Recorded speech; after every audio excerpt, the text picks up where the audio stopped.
couple of other things today.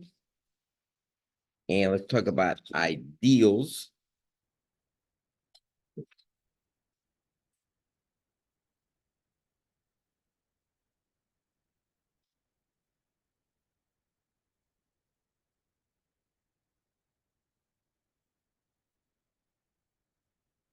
And give a definition, let R be a ring.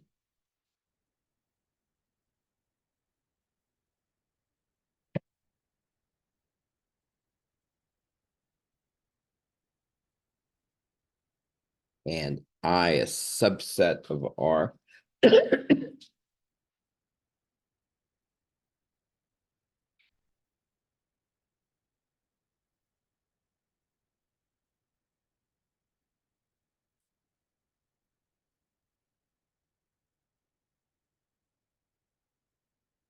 Then I is called an ideal in R.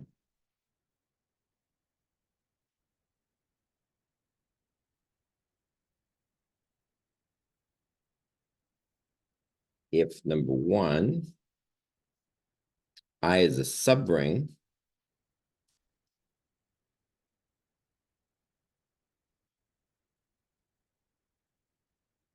of R. And number two,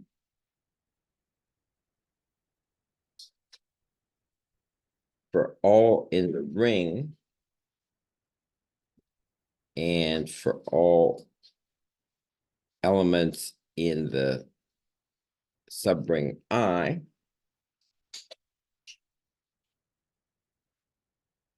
we have that Rx is an I and XR is an I.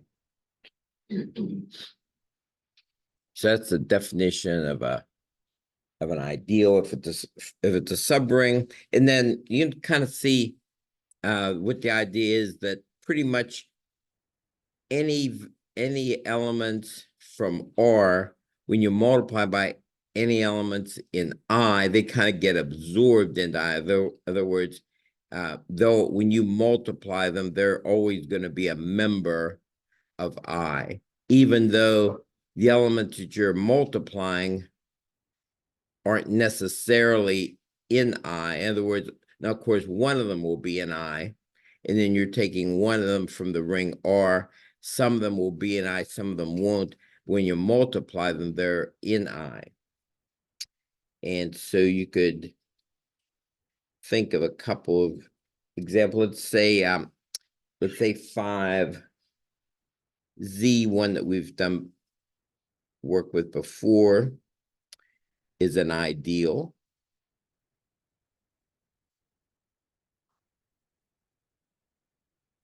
And of course, first of all, it's a subring.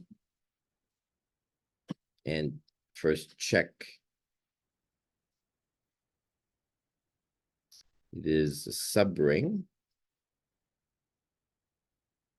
So you could check just as before. We've probably done this or went similar to it before.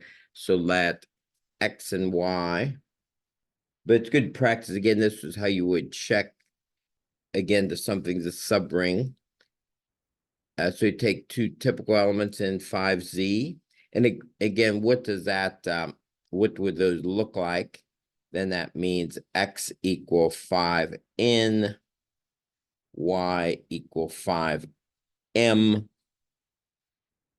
for some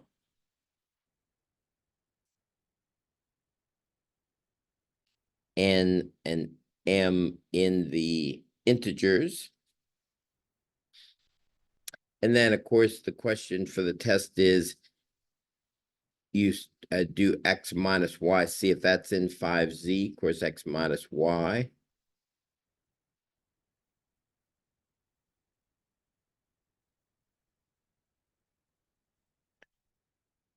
And minus M, and obviously then this is an integer. And so 5 times an integer is certainly going to be in 5Z. And then we have to do, so that passes. Then we do x times y, 5n, 5m is equal to 25, and m, and probably just to emphasize it, we can probably just factor out the 5, to make it really clear that this is an integer, and it gets 5 times an integer, so that's got to be in 5z. So therefore, it is a subring.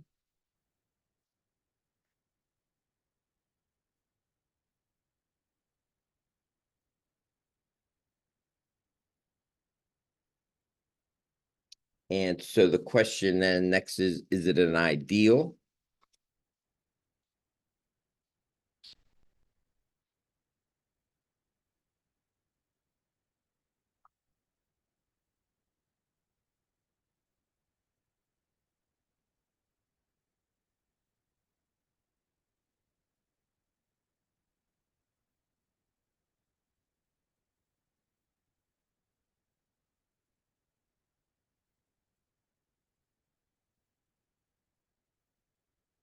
So we have to, so we have that it's a subring. So now we have to pick two elements. So again, according to our definition, for all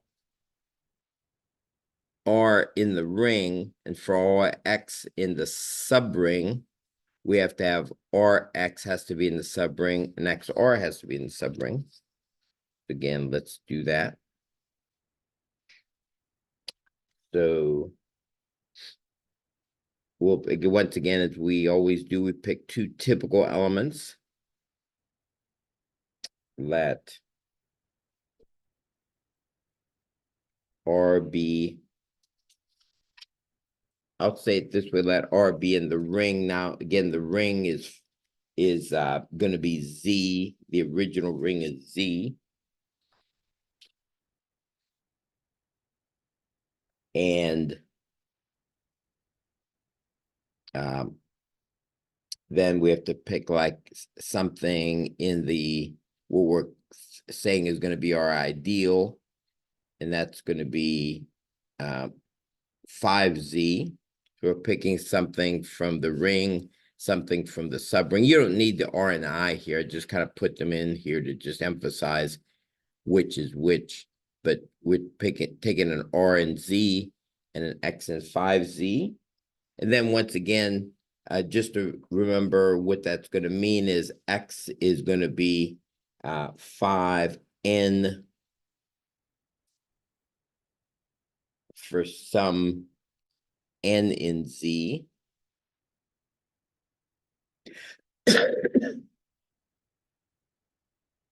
So then if we try X times R, we have to be sure that that's going to be in 5Z.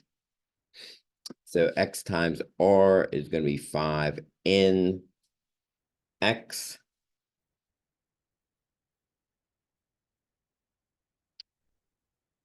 Which is going to be equal to 5. Yeah, I guess I sort of skipped a step. I probably should have, technically, I should have said 5NR. Well, I guess, yeah, I guess that was okay. 5NR. And then obviously this is an integer. And so that's got to be in 5Z. And then check it the other way around. Rx should be R5N. And again, because it's commutative, we can say 5R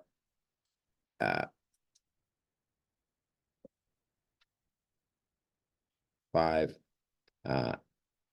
NRN, right? I'm all messed up here. Yeah, so we did X was 5N, placed with that, and this is an integer. And then that's going to be in 5Z. So it is an ideal.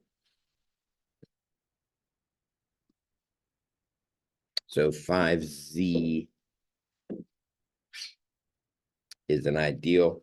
It's because it was a ring.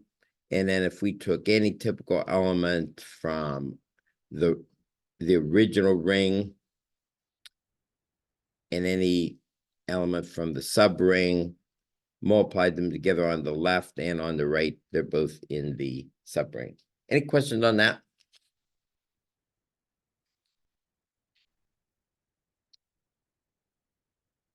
And actually, it looks like probably any, let's see if we can maybe just show this in general. So can we say, so that I don't mix my letters up, let me use L this time.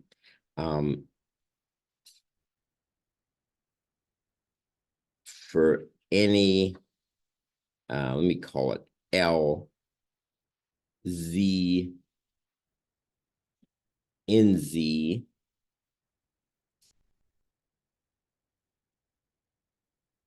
where L is a well, let me keep it simple, where L is a natural number. LZ is an ideal in Z. In other words, let's say if we didn't, so the last time we picked 5, this time it's going to be more general. So again, last time we just did a mega, basically L was equal to 5, but let's say for any L, that this is going to be, it looks like this is going to be an ideal. So again, let's check for any L. So this is any general L in the natural numbers. Is this a subring?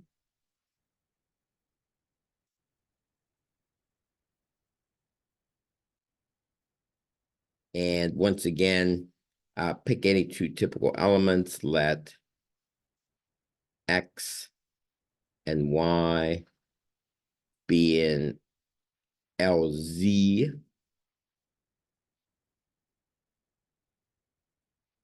Then X is going to be equal to, and let me think of a neat way to say this, so that it doesn't look too messy. So what if we just say, yeah, I guess we can just say it similar to what we did before. Let's say L M and Y equals L M for some L, it could be for some N M in Z, because that's still going to be the form, whatever this value is this time, it's really still going to be the same form. Then if we take X minus Y is going to be Ln minus Lm, and that's going to be Ln minus M, and once again, that's an integer, and so that's going to be in Lz, and if you take L times Y, that's going to be Ln times Lm. And again, let me just sort of pull out one of the L's to make it really clear. And again, this is going to be an integer. So that's going to be in LZ. So this is the subring.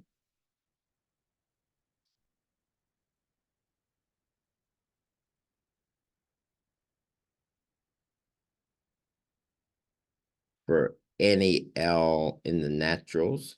And they're probably going to work really for any integer by just pick the naturals, make it look slightly simpler.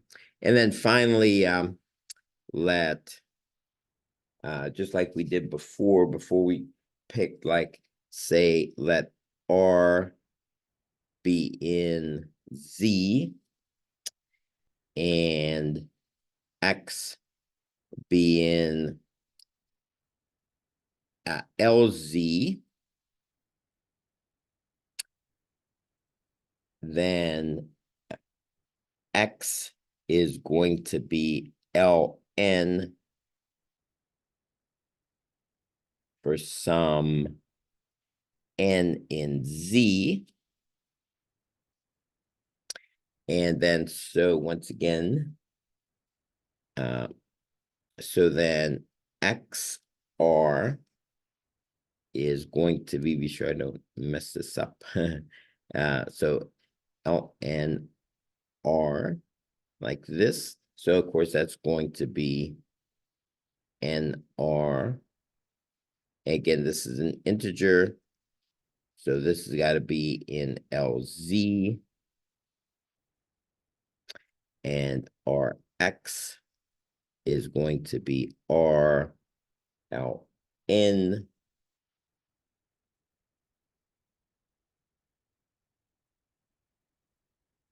And then we can just bring the L R in here like this. And that's going to be an integer. And that's going to be in LZ. So yeah, so this is an ideal. So, and it's going to work too if you pick negative numbers as well. You could pretty much do the same thing. In other words, if you took negative integers, so LZ, but what we proved here is an ideal.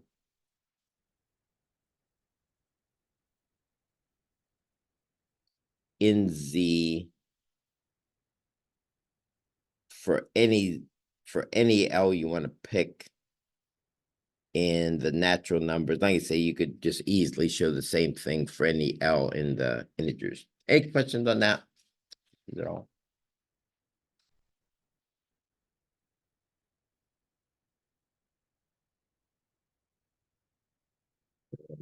Do a few more things related to ideals.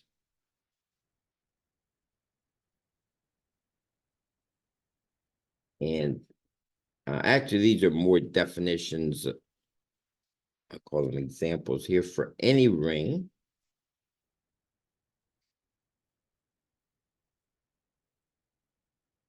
Or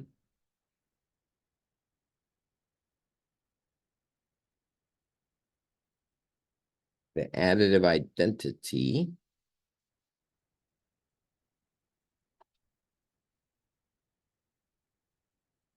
zero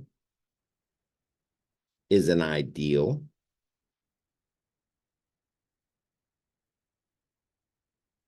In R. Again, you can prove that this is a subring, and then, but it's all sort of trivial, and it's actually called the trivial ideal.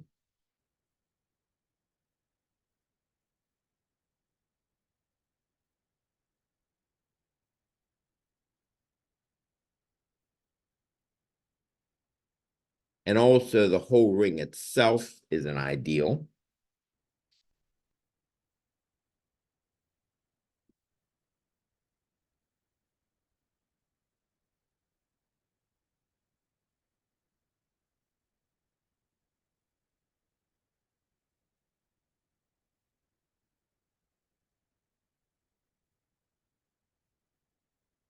And it's called the improper ideal.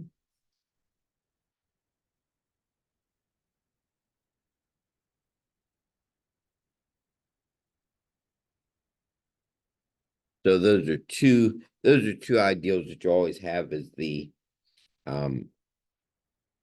ring itself is an ideal, and the identity element, the additive identity is going to be an ideal. And also you can generate ideals this way. So let R be a commutative ring.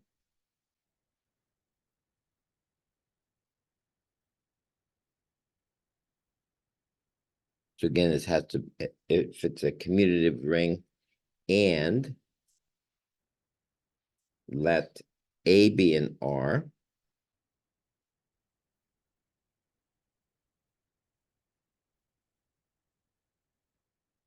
then the principal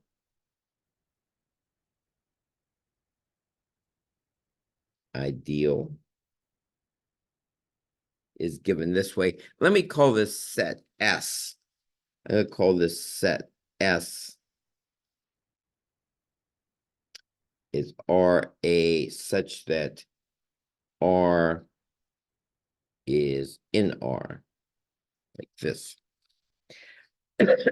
Now, one thing to note, now usually they call this, I don't like to use this, they usually call this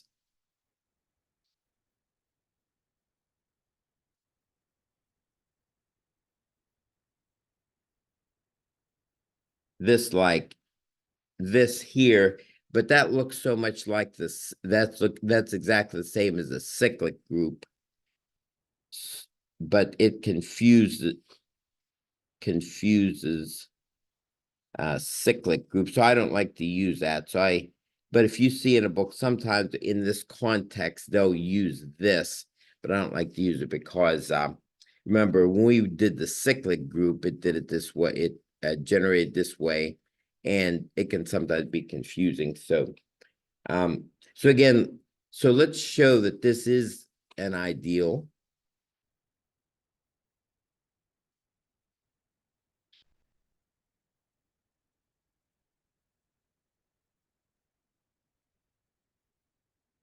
And so let X and Y be an S.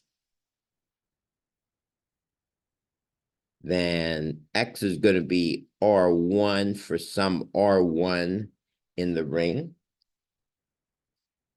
And Y is going to be equal to some R2 times A for some R2. So let me put that down here. So you just move that up a little bit. So for some R1, R2 in the ring, we have this. And then, so now we want to check our subring test. So take X minus Y, and this is R1A minus R2A. And we can factor this out, R1, R2. And remember, because R is a ring, it's closed under addition, and the inverses exist, etc. So any difference between any two members in the ring is going to be in the ring. So that's you kind of justify that here, because no matter what the ring is, it's an abelian group. So then this difference has to be in the ring. And then of course this is times A. So that's the form that we have up here. R has to be from whatever is multiplying it is from the original ring, and this difference is in the original ring. So that's the form we have. So that's going to be an S. And then same with XY. And so this is R1A, R2A. Now notice that they originally said that well, I guess it still doesn't matter on this one.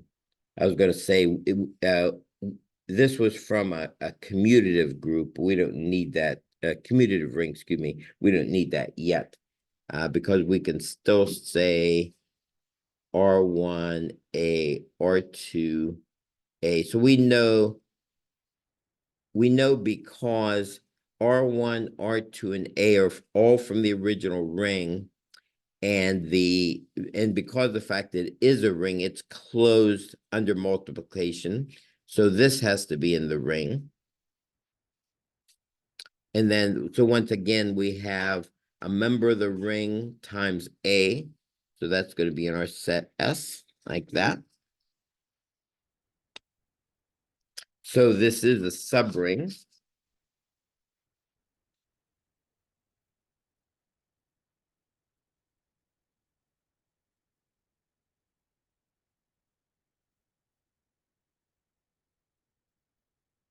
Now, finally, we have to check to see if is it an ideal.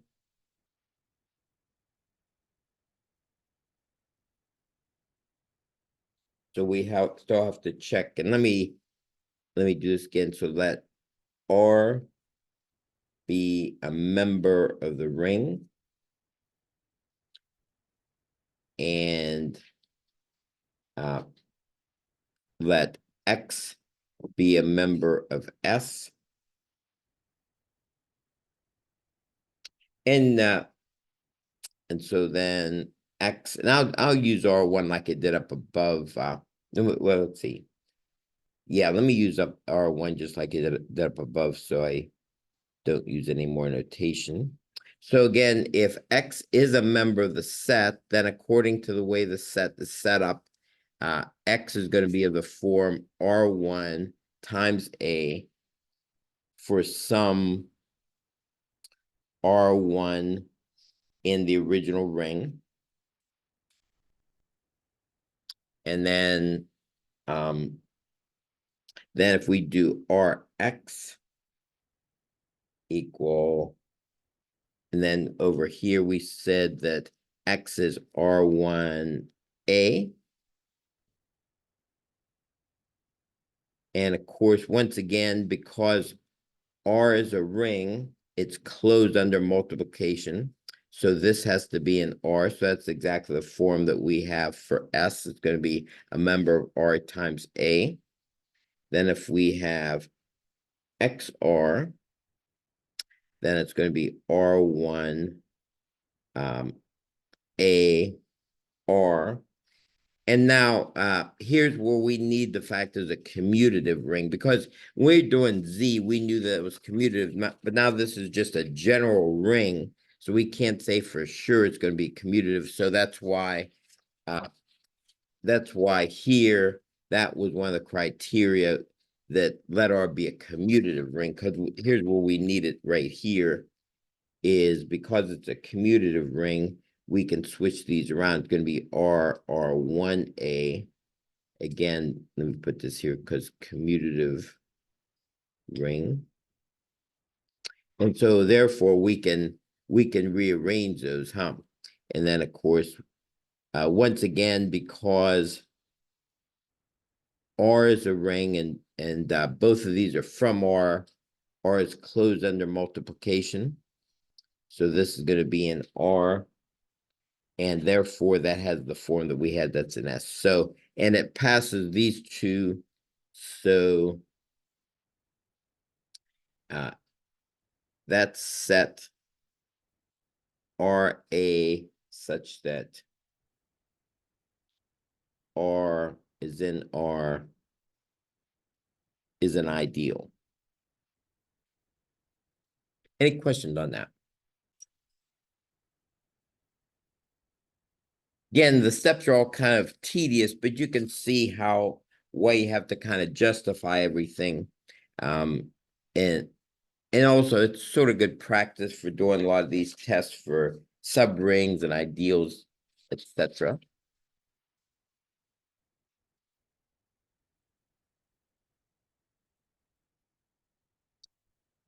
Any questions in that?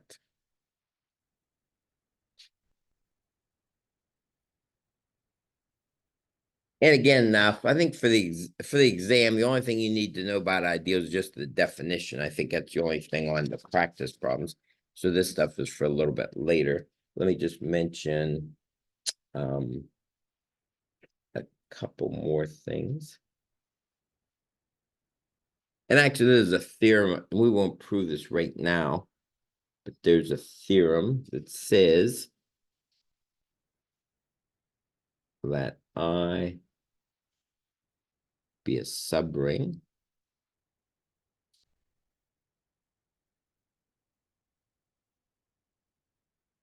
of a ring R,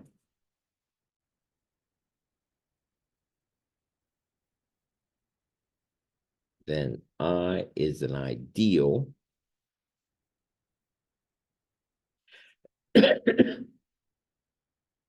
in R if and only if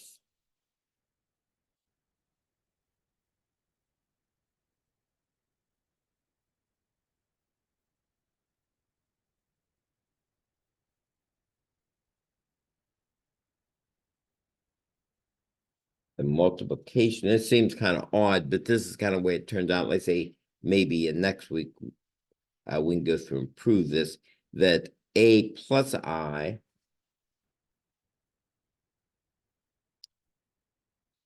times B plus I is equal to AB plus I. And it kind of works out that this happens to work out this way in an ideal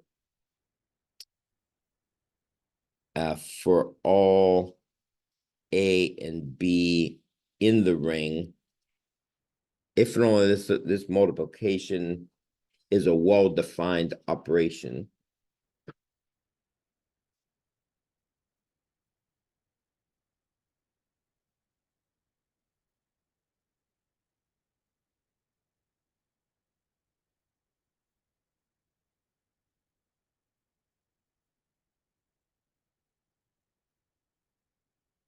On the cosets of I in R.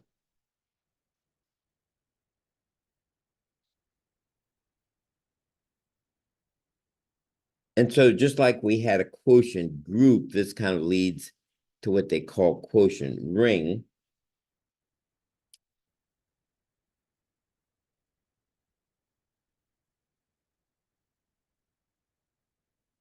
Let I be an ideal.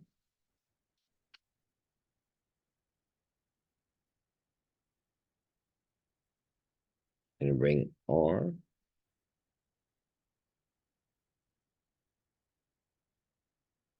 Then Ri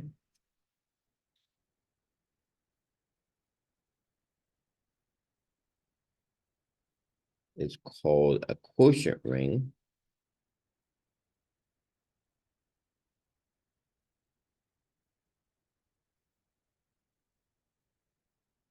With these operations.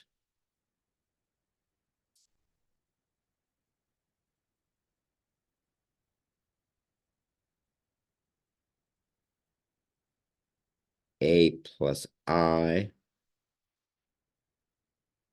plus B plus I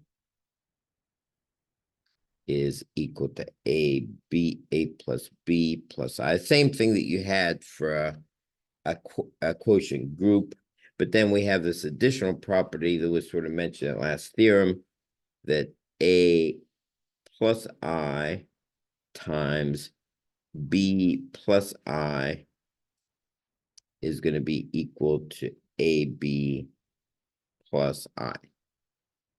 So this is what's called a quotient ring under these two operations.